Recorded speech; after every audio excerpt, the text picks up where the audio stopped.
मैंने कलमा पढ़ा और बच गया। पहलगाम हमले से दहशत में असम के प्रोफेसर। कहा सामने दिख रही थी मौत, लेकिन कभी कभी जिंदगी थम सी जाती है ना। और कुछ लम्हे ऐसे होते हैं जो हमेशा के लिए जहन में उतर जाते हैं। सोचिए जरा, आप अपने परिवार के साथ घूमने निकले हैं, खुला आसमान, सुंदर वादियां और दिल दिमाग एकदम शांत। लेकिन तभी अचानक चारों तरफ गोलियों की आवाज, चीखें और खून ही खून। ऐसा मंजर देखा असम यूनिवर्सिटी के प्रोफेसर देवाशीष भट्टाचार्य ने, जो अपनी पत्नी और बच्चों के साथ छुट्टियां मनाने कश्मीर के पहलगाम पहुंचे थे। बेसरन घाटी जो आमतौर पर सैलानियों से भरी रहती है, उस दिन अचानक मौत की घाटी बन गई। मंगलवार दोपहर का वक्त था जब आतंकी वहां पहुंचे और अंधाधुंध फायरिंग शुरू कर दी। लेकिन उन्होंने सिर्फ गोलियां ही नहीं चलाई, वो पहले लोगों से धर्म पूछते और फिर सिर पर गोली मार देते। देवाशीष उस वक्त अपनी पत्नी और बच्चों के साथ एक पेड़ के नीचे आराम कर रहे थे। तभी गोलियों की आवाज गूंजने लगी। पहले तो कुछ समझ में नहीं आया कि हुआ क्या, लेकिन जब लोगों को गिरते देखा तो दिल कांप गया। कुछ लोग कलमा पढ़ने लगे और इसी डर के माहौल में प्रोफेसर भी कलमा पढ़ने लगे। उन्हें कलमा आता था और उसी वजह से उनकी जान बच गई।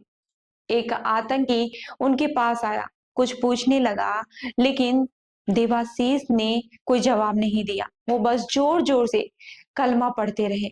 आतंकी कुछ देर उन्हें घूरता रहा, फिर उनके बगल में लेटे एक और शख्स को गोली मार दी और आगे बढ़ गया। सोचिए जरा, उस वक्त क्या हालत हुई होगी, जहां एक तरफ आपके बच्चे कांप रहे हो, बीवी की आंखों में डर हो और आपके बगल में कोई गोली से खत्म कर दिया गया हो। लेकिन उस खौफ के बीच भी उन्होंने हिम्मत नहीं छोड़ी। जैसे तैसे चुपचाप अपने परिवार को लेकर निकले और 2 घंटे तक पैदल चलकर होटल पहुंचे। प्रोफेसर घर तो पहुंच गए, लेकिन दिल में वो मंजर कैद हो गया। वो शायद ही कभी भुला पाएंगे। देवाशीष ने बताया कि अब भी उन्हें यकीन नहीं हो रहा है कि वह जिंदा है। उन्होंने मौत को बिल्कुल सामने से देखा है। इस हमले में सिर्फ देवाशीष ही नहीं, कई और सैलानी भी किसी चमत्कार से ही बच पाए हैं। पुणे की एक लड़की ने भी बताया कि उसके पिता और चाचा को आतंकियों ने गोली मार दी। उसके पिता से कुरान की आयत पूछी गई, लेकिन वह जवाब नहीं दे पाए और गोली चला दी गई। इस हमले में 26 लोगों की जान चली गई है। एक के बाद एक आतंकी लोगों को पकड़ते, नाम पूछते, धर्म पूछते और फिर गोली मार देते। कुछ ने जान बचाने के लिए कलमा पढ़ा तो कुछ रोते बिलखते आतंकियों के आगे गिड़गिड़ाते रहे। लेकिन मौत किसी को नहीं बख्श रही। अब सवाल यह है कि क्या सिर्फ इसलिए कोई जिंदा बचे कि उसे कलमा पढ़ना आता है, और क्या सिर्फ इसलिए कोई मारा जाए कि वो किसी और धर्म का है? ये कैसा वहशीपन है। सरकार ने इस हमले के बाद से सख्त कार्रवाई की बात कही है। सीएम योगी ने कानपुर में युवक शुभम द्विवेदी के परिवार से बात कर उन्हें हर संभव मदद देने का भरोसा दिलाया।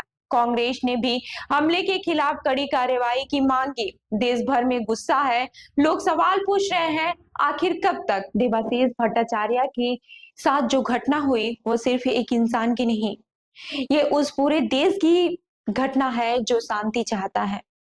पर हर बार आतंकवाद उसका दरवाजा खटखटाता है।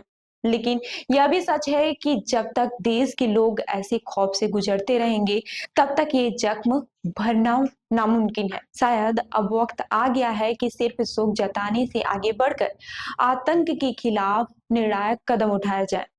तो इस खबर पर आपकी क्या राय है, हमें कमेंट करके जरूर बताइएगा। और ऐसी अन्य खबरों के लिए हमारे चैनल को लाइक करें, शेयर करें और सब्सक्राइब करना ना भूलें। मिलते हैं अगली खबर में। तब तक के लिए देखते रहिए लखनऊ सुपरफास्ट न्यूज। धन्यवाद।